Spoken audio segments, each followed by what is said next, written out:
أشهد أن لا إله إلا الله وحده لا شريك له وأشهد أن محمدا عبده ورسوله الذي جاء بالهدى اللهم صل وسلم على هذا النبي الكريم وعلى آله وأصحابه ومن تبعهم إلى يوم القيامة. أما بعد سبحانك لا علم لنا إلا ما علمتنا إنك أنت العليم الحكيم. رب اشرح لي صدري ويسر لي أمري واحلل عقدة من لساني يفقهوا قولي. قال رسول الله صلى الله عليه وسلم من يرد الله به خيرا يفقهه في الدين. صدق الله صدق رسوله. Mukarramun, para asatidz, para sesepuh, para tokoh masyarakat, bapak-bapak yang ma'assalam dari Masjid Anbiya, Musalla Anbiya Istiqamah, yang semoga senantiasa semuanya mendapatkan barokah, rahmat serta ridha dari Allah Subhanahu wa taala. Alhamdulillah, pada malam hari ini dipertemukan kembali oleh Allah Subhanahu wa taala.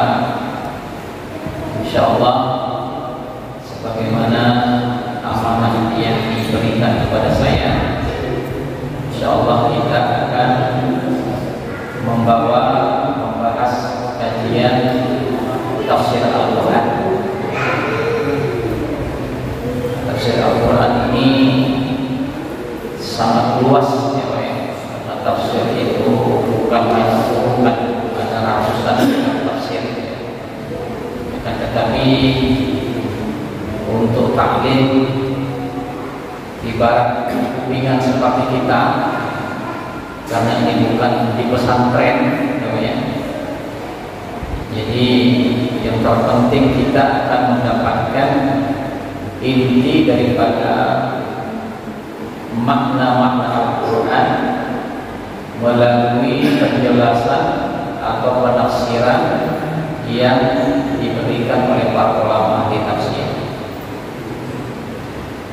Bapak-Ibu sekalian, rahimakumullah, ini saya membawa kitab Tafsir Munir namanya, atau Marabul Beb, yang dikarang oleh Syekh Nawawi Al-Baghdadi. Ini tafsir yang termasuk tafsir yang terkecil ya. Tafsir Jalalain, ya. Tafsir Taisirul Tafasir, termasuk di antaranya adalah tafsir ini yang cocok untuk kajian-kajian bimbingan seperti ini ya. Tetapi insyaallah nanti untuk penjelasannya kita ambilkan di beberapa kitab-kitab tafsir yang lain ya. Kalau di HP kita ini Pak, ini ada mungkin 50 kitab tafsir besar-besar ada di sini gitu ya, yang berjilid-jilid. Nah, cuma kita kan tidak punya fisiknya seperti ini ya. Nah, jadi untuk zaman sekarang Pak tidak perlu membeli kitab banyak-banyak seperti ini, karena sudah bisa kita ambil di HP-HP kita. Bapak-Ibu sekalian rahimakumullah, saya ingin memulai mengambil barokah dari kitab ini, di mana Syekh Nawawi Al-Baghdadi berkata setelah beliau membuka kitab ini, Bismillahirrahmanirrahim. Alhamdulillahilladzi tawadda'a kullu syai'in li 'azamatihi wa dhalla kullu syai'in li 'izzatihi wastaslama kullu syai'in li qudratihi wa wada'a kullu syai'in li mulkihi fa subhanahu wa sariqul ahkam al-mumayyiz bainal halal wal haram ahmadu ala ma fataha min wamidil ulum ikhrajil afham wassalatu wassalamu ala sayyidina Muhammadin alladhi azala bayan nahu kulla ibhan wa ala alihi wa ashabihi ulil manaqib wal ahlam salatu wa salaman da'imain ma damatil ayyam. Amma ba'du, adapun setelah membaca hamdalah dan salawat, wa yaqulu akhbarana Muhammad Nawawi, maka beliau berkata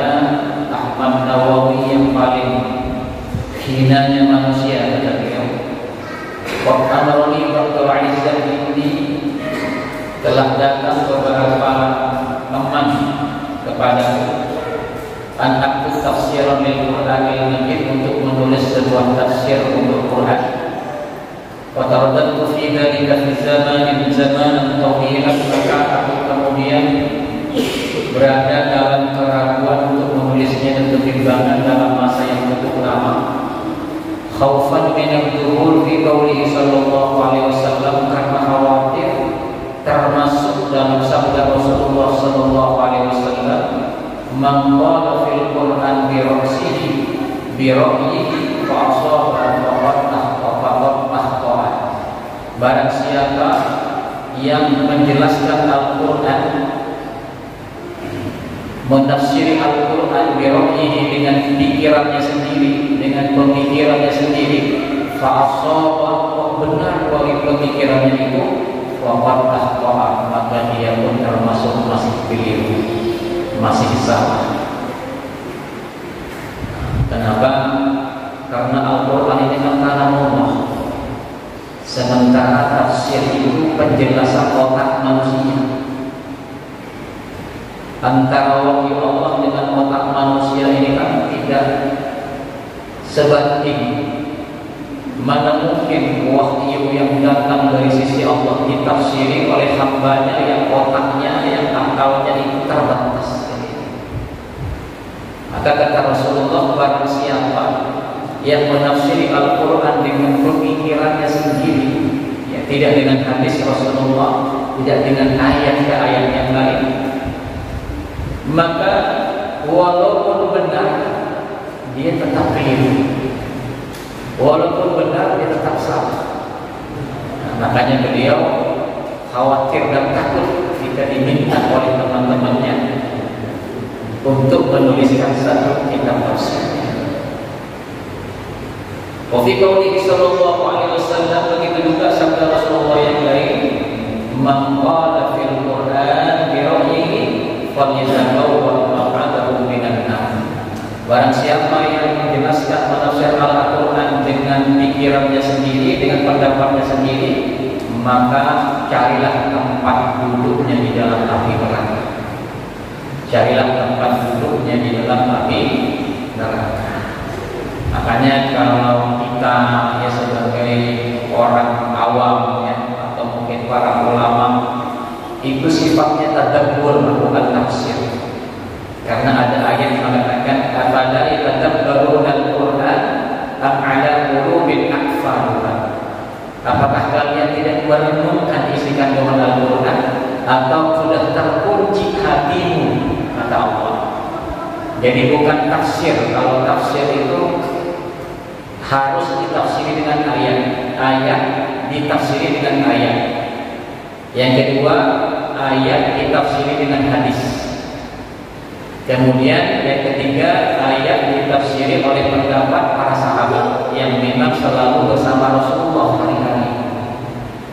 Atau mungkin ayat ya, ditafsiri oleh ahli bahasa yang paham betul tentang bahasa Arab. Ya, nah, maka beliau berhak untuk menganalisa dari sisi bahasa. Inilah. Jadi isinya kitab tafsir itu Pak, ya, ditafsiri oleh ayat yang lain, atau ditafsiri oleh hadis-hadis Nabi, kemudian atau ditafsiri oleh pendapat para sahabat, atau ditafsiri oleh ahli bahasa Arab yang memang beliau itu sudah berada pada kapasitasnya untuk meneliti mendalami Al-Quran dengan ketajaman bahasa Arab.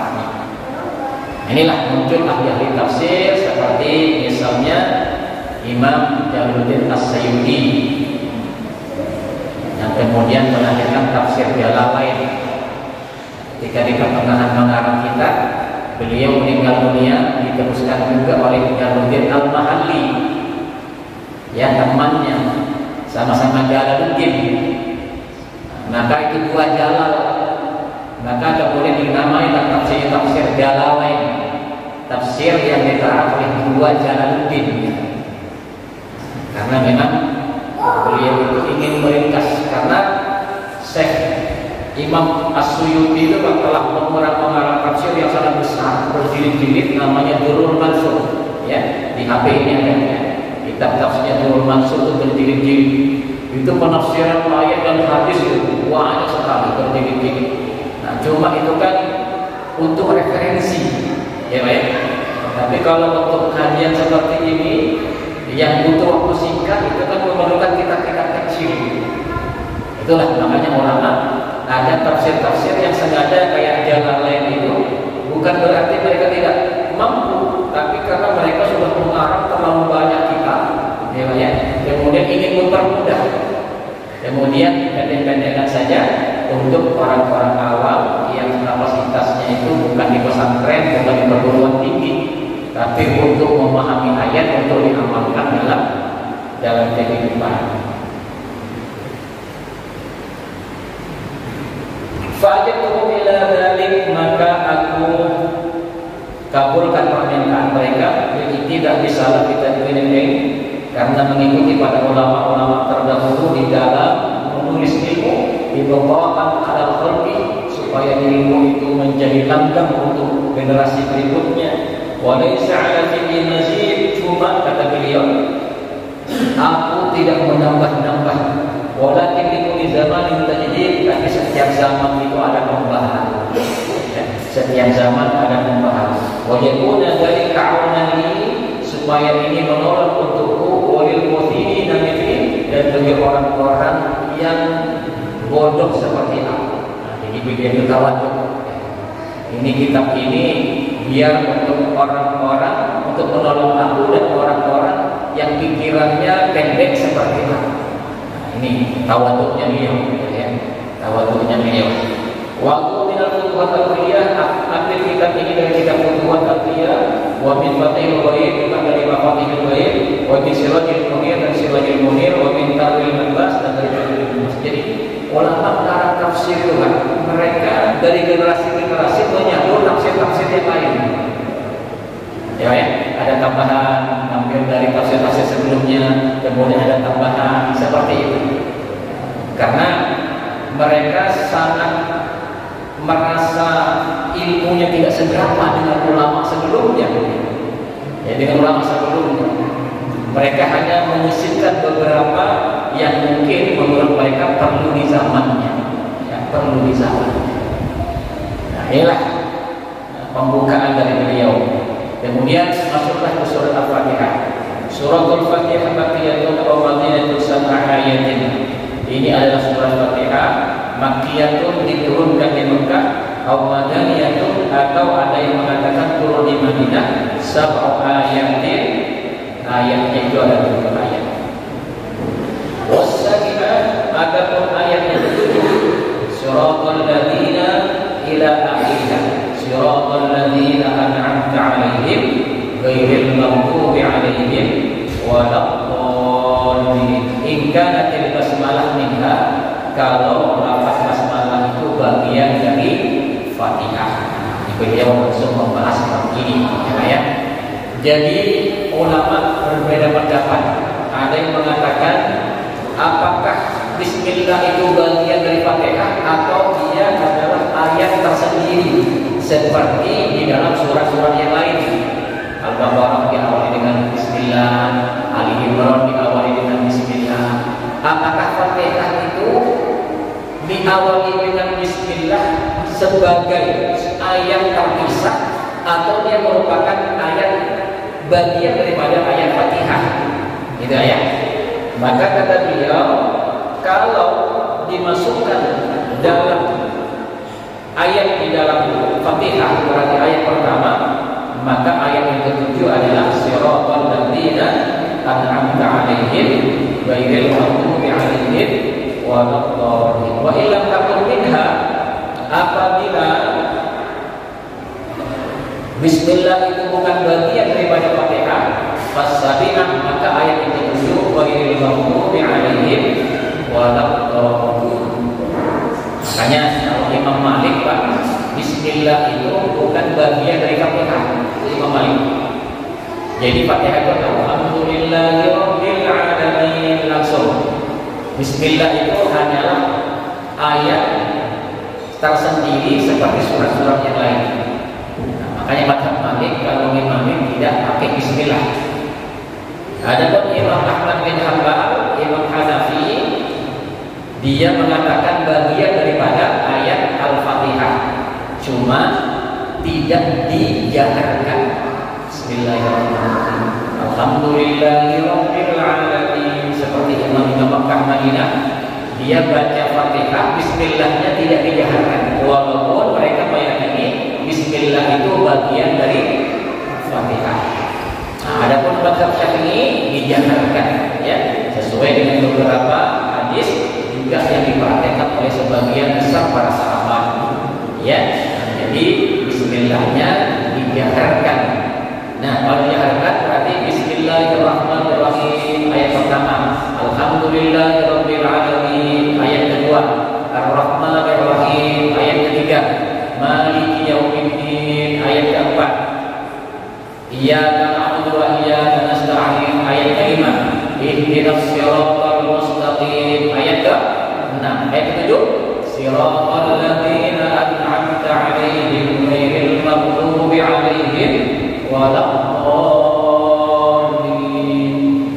Kalau Imam Malik bukan bagian daripada Fatihah, maka ketika Alhamdulillah pertama ayat pertama, maka nanti ayat ketujuhnya di ghairil maghdub.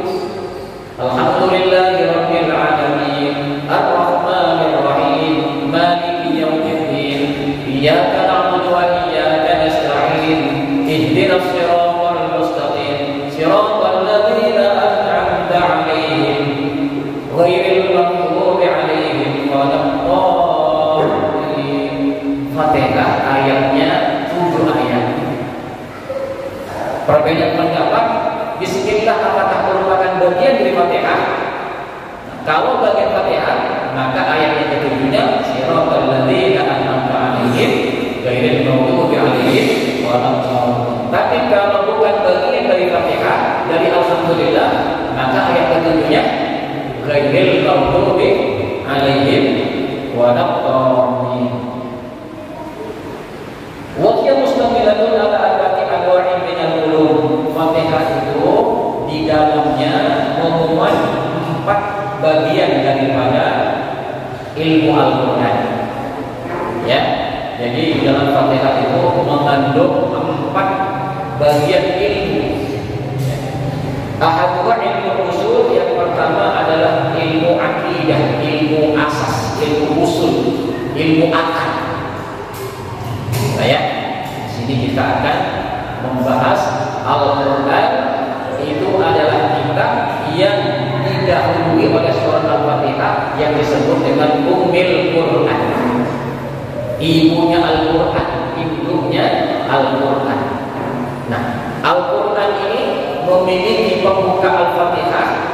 Al-Fatihah ini namanya banyak. Di antaranya adalah Al-Kafiyah. Al-Kafiyah. Al-Kafiyah itu artinya adalah mencukupi. Kenapa dinamai Al-Kafiyah? Karena Al-Fatihah ini adalah mencukupi untuk semua surat-surat dalam Al-Quran. Dan surat-surat Al-Quran setelah Fatihah itu tidak bisa mencukupi Al-Fatihah. Fatihah bisa mengandung seluruh makna Al-Quran. Adapun seluruh makna Al-Quran tidak bisa memuat Al-Fatihah. Artinya apa? Fatihah telah terkumpul semua kandungan makna Al-Quran. Maka kata ulama ahli tafsir ya, seluruh kitab-kitab langit yang diturunkan mulai dari Nabi Sis sampai kepada Nabi Isa itu dikumpulkan di dalam Al-Quran maknanya. Dan seluruh kandungan Al-Quran yang 30 juz itu maknanya dikumpulkan di dalam Al-Fatihah. Ya, dikumpulkan di dalam surat Al-Fatihah. Maka surat Al-Fatihah ini memuat seluruh kandungan Al-Quran, memuat seluruh kandungan kitab-kitab terdahulu yang diturunkan oleh Allah melalui para nabinya. Nah, apa saja inti daripada daripada kitab-kitab terdahulu yang dikumpulkan di dalam Al-Quran dan di dalam Al-Fatihah tadi? Pertama adalah yang menjelaskan tentang usul. Usul itu adalah akidah, akar. Ilmu tentang akar, tentang akidah. Wa qad tubi'atil uluhiyyah alhamdulillahi rabbil alamin arrahmanir rahim. Adapun usul atau dasar yang berupa ketuhanan itu dikumpulkan di dalam lafaz alhamdulillahi rabbil alamin arrahmanir rahim. Jadi usul ini Pak, rukun iman yang 6 ya. Rukun iman yang 6 itu adalah dasar daripada ajaran Islam, dasar daripada ajaran kitab-kitab langit. Ya, pertama iman kepada Allah, itu namanya ilahiyah. Nah di dalam Fatihah itu berada di dalam Bismillahirrahmanirrahim, Alhamdulillahirabbil alamin, Ar-Rahmanir Rahim. Wa nubuwah adapun kenabian, beriman kepada nabi dan rasul. Ya, fil ladzina an'amta 'alaihim dikumpulkan di dalam lafaz alladzina an'amta 'alaihim, siratal ladzina an'amta 'alaihim, yaitu jalan orang-orang yang telah mendapatkan nikmat kepada mereka, yang telah memberikan nikmat kepada mereka. Siapa mereka? Para nabi. Yang pertama adalah para nabi. Pewarisnya siapa? Siddiqin, syuhada, sholihin. Ya, nah itu adalah kenabian. Jadi beriman kepada Allah dan kemudian beriman kepada para nabi. Wa darul akhirah fi maliki yaumiddin, dan beriman kepada hari akhirat di dalam maliki yaumiddin. Tiga ya, beriman kepada Allah, beriman kepada kenabian, beriman kepada hari akhir, ya, hari akhirat, maliki yaumiddin. Berarti tinggal berapa lagi Pak? Rukun iman kan 6, tinggal 3 lagi, ya kan? Nah, yang 3 ini sudah masuk ketika beriman kepada Allah. Al-Quran, kitab itu apa? Kalam Allah, ya kan? Firman Allah. Ya, kemudian malaikat itu siapa? Malaikat itu adalah wakil Allah, penyelenggara. Di mana malaikat tidak seperti manusia. Ya, malaikat kata Allah A, kata Allah B. Ya, jadi dikontrol kayak robotnya Allah. Ya, robotnya Allah. Kemudian qada dan qadar, takdir. Takdir itu apa? Takdir itu amalnya Allah, perbuatannya Allah. Qada itu apa? Ilmunya Allah, perencanaan Allah. Artinya apa? Ketika beriman kepada Allah, itu di dalamnya sudah tercakup beriman kepada malaikat dan beriman kepada Al-Quran. Nah, maka di dalam Fatihah, di dalamnya ada usul. Usul itu tentang ilahiyah dalam Bismillahirrahmanirrahim, Alhamdulillahirabbil alamin, Ar-Rahmanir Rahim. Tentang nubuwah kenabian, beriman kepada para nabi, yakni siratal ladzina an'amta 'alaihim. Kemudian tentang hari akhirat, yakni maliki yaumiddin. Nah, adapun 3 itu sudah masuk ketika beriman kepada Allah. Berarti apa? Rukun iman terkandung dalam surat Al-Fatihah. Itulah usul namanya. Ya, ilmu usul. Wasanina ilmul furu', adapun yang kedua cabang dalam Al-Quran adalah ilmul furu'. Ilmu dalam Al-Quran adalah ilmul furu'. Kalau tadi itu akar, yang ini adalah cabangnya. Furu' itu fikihnya, syariatnya. Ya. Wa aqdamu al-ibadah, adapun yang paling agungnya furu' syariat itu adalah ibadah. Salat, puasa, zakat, haji, sedekah. Ya, Pak, itu ibadah.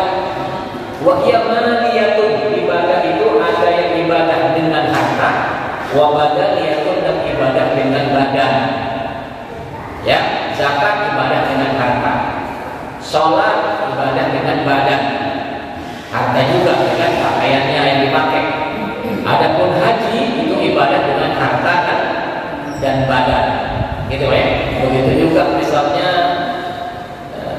puasa itu dengan badan juga dengan harta. Ya. Wa huwa mustaqirun ila umuril ma'as, dan ibadah ini memerlukan perkara-perkara yang ada kaitannya dengan kehidupan, dengan muamalah wal munakahat. Ya, yakni fikih ada bab-bab semacam bab jual beli, bab berdagang, ya, bab hutang piutang, bab bertani, sewa menyewa, bab berternak dan lain sebagainya. Itu namanya muamalah. Ya, ibadah tanpa muamalah tadi maka tidak hidup kita. Bagaimana bisa ibadah kalau kita tidak bekerja? Nah, maka muamalah ini juga bagian daripada ibadah.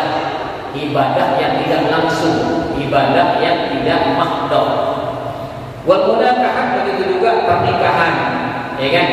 Bagaimana kita bisa ibadah sempurna kalau kita tidak menikah, kalau kita tidak punya anak dan seterusnya. Nah, ini bagian daripada ibadah. Minal ahkam allati tadil awal tadi, yaitu yang memunculkan hukum-hukum perintah dan larangan. Ya, itulah yang kedua, ilmu tentang ibadah. Ini terkumpul di dalam iyyaka na'budu, hanya kepada Allah ya Allah kami menyembah. Jadi di dalam iyyaka na'budu ini ada rukun Islam di sana. Ya, rukun Islam ini adalah furu', ada usulnya, akarnya itu adalah rukun iman. Di dalam rukun Islam pertama membaca kalimat syahadat. Ya, nah kalimat syahadat ini yang pengucapan dari keyakinan kita itu namanya cabang, karena intinya di hati tadi, iman yang 6 tadi diucapkan dengan lisan. Sebab kalau kita beriman kepada usul yang 6 itu, kita tidak mengucapkannya dengan lisan, itu dikatakan Islam tidak. Orang Islam walaupun beriman dengan rukun iman yang 6 tadi, seandainya tidak bersyahadat, sudah dianggap Islam belum? Belum. Ini termasuk furu', ya, termasuk furu'nya. Nah, jadi furu'nya, tapi ini sudah mendekati akar, Nah, kemudian sholat, puasa, zakat, haji. Ini ada nggak di dalam Al-Quran ayatnya? Ya, di dalam Al-Quran ayat tentang ibadah ini sangat ringkas dan tidak banyak. Yang banyak tentang usul tadi, ya. Sampai berapa? Yang usul tadi itu sampai 19 juz Al-Quran itu menjelaskan tentang usul. Ya, adapun yang menjelaskan tentang furu' ini cuma beberapa ayat saja. Ya, itu pun yang ringkas-ringkas dan umum sifatnya. Adapun perinciannya dijelaskan di dalam hadis Nabi Muhammad sallallahu alaihi wasallam. Nah, itulah. Kemudian buat itu ada ilmu yang ketiga, ilmu tahsilul kamalat, yaitu ilmu tentang kesempurnaan, ilmu tentang akhlak. Ya, wa huwa al-akhlak, yaitu ilmu akhlak. Wa minhu al-istiqamah fi thariqah, yakni di antaranya adalah istiqomah di dalam thariqah, wa dzalika wa ila dzalika isar bi qaul wa iyyaka nasta'in, dikumpulkan di dalam kata-kata di dalam ayat iyyaka nasta'in, hanya kepada Allah ya Allah kami minta pertolongan. Nah, di sini terdapat akhlak kepada Allah. Ya, terdapat akhlak kepada Allah. Karena apa? Karena dalam hidup ini la haula wala quwwata illa billah. Jadi ketika kita minta tolong kepada Allah semata, itu bagian daripada akhlak, ya, atau bagian daripada ihsan, bagian daripada ihsan. Wa quddu'ati syari'atul fi siratal mustaqim, dan penjelasan tentang syariat secara keseluruhan itu dikumpulkan di dalam siratal mustaqim. Ya, syariat mulai dari sholat, puasa, zakat, haji dan seterusnya itu dikumpulkan dalam lafaz siratal mustaqim. Wa rabi'uha, ada ilmu yang keempat yang ada dalam Fatihah, ilmu qasas wal akhbar anil umam tentang kisah-kisah, tentang cerita-cerita tentang umat-umat terdahulu. Nah, ini yang memenuhi Quran. Ya, Quran jadi tebal begitu karena kisah-kisah ini. Ya, kisah siapa? Para nabi. Kisah siapa? Musuhnya para nabi. Kisah siapa? Kisahnya orang-orang soleh. Kisah siapa? Kisahnya orang-orang yang memusuhi orang-orang soleh. Ya, karena di situ ada jalannya orang-orang yang mendapatkan nikmat dan jalannya orang-orang yang dimurkai Allah dan jalannya orang-orang yang sesat. Ya, maka kisahnya itu adalah kisahnya orang-orang para nabi, para siddiqin, para syuhada dan para sholihin. Kemudian orang-orang yang dimurkai Allah dan orang yang zalim, kisahnya orang munafik, kisahnya orang kafir, orang musyrik, orang Yahudi, orang Nasrani. Inilah yang memenuhi Al-Quran. Kenapa? Karena semua yang ada tadi, usul dan syariat tadi dan akhlak tadi dicontohkan semuanya oleh para nabi, para siddiqin, para syuhada dan para sholihin. Jadi Al-Quran ini Pak tidak hanya memuat satu teori, satu ajaran, akan tetapi Al-Quran juga memuat siapa-siapa dari umat terdahulu yang telah lurus tetap dalam ajaran ini, yakni para nabi, para siddiqin, para syuhada dan para sholihin. Dan siapa mereka yang menentang ajaran ini? Siapa? Al-kafirun, al-musyrikun, al-munafikun, al-yahud, wan-nasara. Maka cerita-cerita ini tersebar dalam Al-Quran untuk memberitahukan kepada kita bahwa mereka yang lurus dalam siratal mustaqim, yang mengikuti ajaran kitab-kitab termasuk kitab Al-Quran, di dunia yang diangkat derajatnya oleh Allah, walaupun awalnya mereka itu dilecehkan, tapi di dunia yang diangkat oleh Allah, di akhirat diangkat oleh Allah. Adapun mereka yang memusuhi ajaran ini, maka di dunianya walaupun dia hebat pada awalnya, tapi pada akhirnya dihancurkan oleh Allah Subhanahu wa taala. Di akhirat mereka juga dihancurkan oleh Allah Subhanahu wa taala. Itulah makanya Quran kita pelajaran dan ajaran, sehingga ketika kita belajar di dalamnya akan menemui bagaimana kita menguatkan akidah kita dengan rukun iman yang 6, bagaimana kita kemudian melaksanakannya dengan rukun Islam yang 5, kemudian bagaimana contohnya orang-orang terbaiknya, kita mencontoh bagaimana mereka orang-orang terdahulu telah menjalankan melaksanakan ajaran ini. Ya, inilah isi kandungan Al-Quran, berada di dalam surat Al-Fatihah.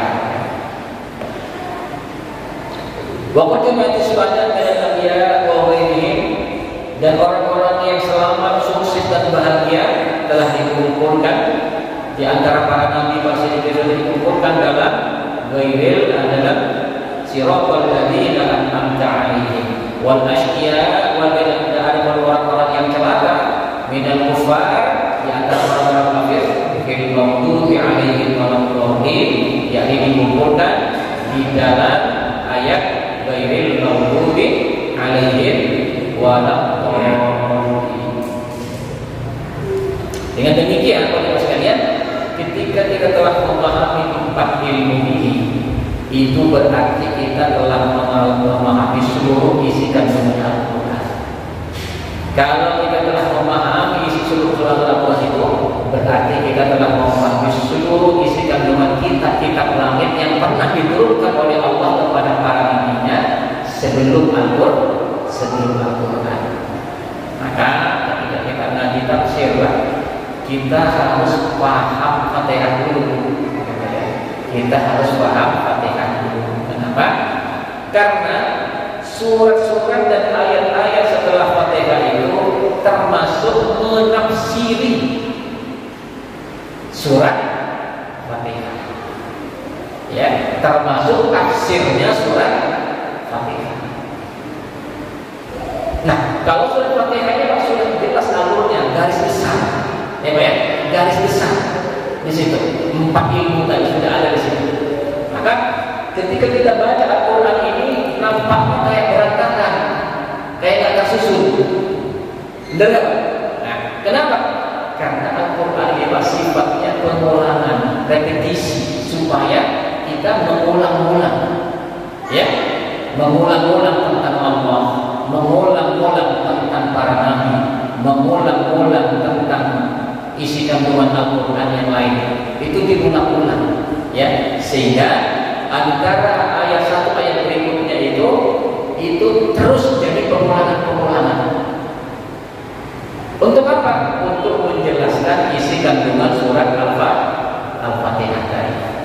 Makanya kalau kita ngaji tafsir ya, kalau kita belum paham Fatihahnya, maka kita akan ngaji tidak secara holistik, tidak secara kuliah, tidak secara keseluruhan. Akhirnya hanya ayat ini akan menjelaskan ini, ayat ini akan menjelaskan ini, seperti itu. Akan tetapi dia tidak akan mengetahui bagaimana sebenarnya makna daripada Al-Quran secara keseluruhan. Maka para sekalian, insya Allah nanti ketika kita mengkaji tafsir ini, kita bereskan dulu bab Fatihah. Ya, kita bereskan dulu bab Fatihah. Ya. Ini saya sekarang bawa kitab kecil. Kenapa? Karena kita baru permulaan. Ya, ingin menjelaskan yang pokok tadi, ya, yang pokok tadi. Nah, sementara kitab-kitab tafsir yang lain seperti Ibnu Katsir, ya, ada juga kitab tafsirnya Syekh Razi misalnya, ya, ada kitab-kitab tafsir yang lain. Nah, di situ kita nanti akan ambil satu-satu, ya, kita ambil satu-satu yang menjelaskan seperti apa sih penjelasan Fatihah secara luas itu, ya, secara luas itu. Ini memerlukan sekitar 12 pertemuan. Berarti 1 tahun. Ya, ya, kita kan ketemunya kan sebulan sekali. Ya, ketemunya sebulan sekali. Kalau 12 pertemuan itu berapa? Jadi setahun. Ya, nah, akan tetapi Pak, ya, 12 pertemuan ini seolah-olah Bapak sudah memahami seluruh isi kandungan Al-Quran. Ya, seluruh isi kandungan Al-Quran tadi. Kenapa?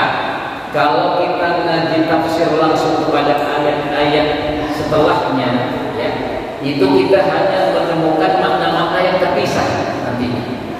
Ya, ibarat bangunan, ya, ibarat bangunan. Ya. Tahu-tahu kita dibawa ke pintu, dibawa kepada bab tiang, ya, kemudian dibawa misalnya kepada bab pelapon. Dan kita tidak diberitahukan nanti tiang ini untuk apa, pelapon ini untuk apa, pintu ini untuk apa, cara merakitnya bagaimana, tidak diberitahukan. Karena pemberitahuannya ada di dalam Fatihah. Ya, bangunan itu ibarat gambarnya. Bangunan ada gambarnya dulu. Ya, apa namanya? Ya, ada sketsanya. Sketsanya itu sudah ada di dalam surat Al-Fatihah, gambarnya. Nah, akhirnya apa? Ketika kita misalnya mengkaji bab ini, kita tahu, oh, ini penempatannya di sini. Gitu. Ketika kita ngaji bab ini, oh, kita tahu, oh, penempatannya di sini. Nah, adapun kalau kita langsung kepada bab apa istilahnya, wonderful tadi, ya, nah, maka kita hanya tahu tentang itu untuk kajian para akademisi misalnya kan dikaji gitu kan. Nah, kalau kita kan untuk beribadah kepada Allah, ya, kita hidup mungkin sebentar lagi, ya. Kalau kita ngaji Quran 30 juz belum tentu cukup umur kita, bener nggak? Umur belum cukup, paham nggak? Karena kita nggak tahu tepinya. Ngaji tepinya di mana kita nggak tahu. Kayak orang masuk dalam hutan mau kemana ini, nggak tahu tepinya. Nah, tapi kalau kita bawa map, bawa peta, ya, kita tahu masuk dalam hutan. Oh, gampang. Nanti kalau keluar di sini, ya. Kalau kita mau ke sana di sini, itu adanya di dalam surat Al-Fatihah. Ya, nah Al-Fatihah itu kemudian tafsirnya para ulama ada yang sampai 1 jilid tafsir Fatihah itu ada. Nah, maka saya nanti insya Allah akan membawakan beberapa tafsir ya, setelah ini akan membawakan tafsir yang akan menjelaskan bagaimana Fatihah itu antara tafsir ayat, tafsir hadis, begitu juga tafsir-tafsir dari para ulama sahabat, begitu juga nanti tentang tafsir bagaimana ulama ahli nahwu, ahli syarah membedah surat Al-Fatihah itu. Nah, ketika kita nanti membaca surah-surah setelah Fatihah ayat itu, kita sudah tahu, oh ini kaitannya ke sini. Contoh misalnya kita baca qul huwallahu ahad Allahus samad lam yalid wa lam yulad wa lam yakul lahu kufuwan ahad. Maksudnya kemana ini? Ini kan paling terakhir ayat surat. Maksudnya kemana? Maksudnya penjelasan alhamdulillahirabbil alamin. Siapa alhamdulillahirabbil alamin itu? Rabbul alamin itu siapa? Oh, di antaranya kita temukan di dalam surah Al-Ikhlas. Dialah Allah Al-Ahad, Maha Satu, As-Samad, yang tempat bergantung segala sesuatu butuh kepadanya dan dia tidak butuh kepada dia. Lam yalid wa lam yulad, tidak dianakkan dan tidak beranak dan tidak dianakkan. Wa lam yakul lahu kufuwan ahad, dan dia tidak serupa dengan. Ini menafsiri Rabbul Alamin. Alhamdulillah Rabbul Alamin. Ketemu ayat kursi, Allahu la ilaha illa huwal hayyul qayyum la ta'khudhuhu sinatun wa la nawm. Ini menjelaskan apa? Tambah luas lagi Rabbul Alamin tadi. Ya, Pak ya? Jadi pengetahuan tentang Allah saja nanti akan dijelaskan di ayat ini sampai kita memahami betul tentang Allah itu. Kenapa? Karena kita sudah tahu apa yang akan kita jelaskan dari ayat-ayat ini. Ketika ada pembahasan tentang ayat puasa, ya ayyuhalladzina amanu kutiba alaikumus syiyam misalnya, itu menafsiri iya karena umum. Ya kan? Misalnya tentang haji, ya. Walillahi 'alan nasi hajjul baiti man istata'a ilaihi sabila, ya kan? Bagi kita wajib untuk Allah haji bagi orang yang mampu. Ini menjelaskan apa? Iya karena umum. Ya, iya karena umum. Bab masalah juga, bab sedekah, bab zakat. Ini menjelaskan iya karena umum. Kan enak, ya kan? Kan enak. Bahkan Bapak nanti akan mengaji di ustaz-ustaz yang lain, akan ketemu di situ. Ustaz menerangin apa sih? Oh, ini menerangin bab apa nih? Bab kiamat. Oh, berarti Maliki Yaumiddin nih maksudnya nih. Ya, ya? Bab Maliki Yaumiddin. Bercerita tentang siksa kubur, tentang nikmat surga. Oh, Maliki Yaumiddin nih maksudnya. Berapa ayat dalam Al-Qur'an menjelaskan tentang itu, ya kan? Tentang bagaimana surah Ar-Rahman, surah Al-Waqiah yang menjelaskan tentang hari kiamat. Ya, ya? Nah, ketika bercerita tentang Nabi Nuh, tentang Nabi Adam, Nabi Ibrahim, Nabi Musa, oh ini masuk siratal ladzina an'amta 'alaihim ini. Ya, ya? Siratal ladzina an'amta 'alaihim, termasuk misalnya yang menjelaskan sirah nabawi misalnya. Ya. Ustaz Dani menjelaskan sirah nabawi misalnya. Wah, ini menjelaskan siratal ladzina an'amta 'alaihim. Kan gitu. Nah, disitulah enaknya kita hafal Fatihah. Udah hafal belum Fatihah? Ternyata Fatihah pasti wajib hafal. Artinya apa? Seluruh kitab langit yang diturunkan sudah kita hafal maknanya. Seluruh isi keturunan Al-Quran maknanya sudah kita hafal. Maknanya apa? Lafaznya apa? Lafaznya kita hafal, maknanya insya Allah kita dalami nanti melalui tafsir para ulama. Insya Allah. Sudah isya. Nah ini waktunya segini, yang tidak tafsir yang besar-besar. Nah oleh karena itu kita atur ya, kita atur prioritas dulu. Nanti yang lain itu gampang, sama seperti ayamnya. Untuk nangkap anak ayam yang banyak itu, tahun dulu, masa 1 tahun dulu, diangkat lagi. Kira-kira keluar lagi gitu loh. Keluar lagi, cari kan, ambil induknya, masukkan, itu lari kejar semua itu. Ini kan kumpul Quran, ilmunya Quran. Begitu ini kita paham, semua kajian para ustaz, semua kitab-kitab itu masuk semua ke sini. Paham? Nah inilah pentingnya kita memahami mendalami surah Fatihah. Ada pertanyaan? Cukup baik? Cukup baik. Insya Allah kita lanjutkan nanti masih dalam Fatihah, kita dalami lagi melalui kitab-kitab tafsir yang ada. Jadi bukan dari pikiran kita ya. Kalau ceramah maka keluar sendiri pikiran ya. Kita baca kitabnya langsung, insya Allah kita nanti akan menemukan makna dari para ulama ahli tafsir melalui hadis dan ayat-ayat Al-Quran. Insya Allah. Demikian mudah-mudahan ada manfaatnya. Kita tutup informasi ini. Subhanallahumma bihamdika asyhadu an la ilaha illa anta astaghfiruka wa atubu ilaik. Assalamualaikum warahmatullahi wabarakatuh.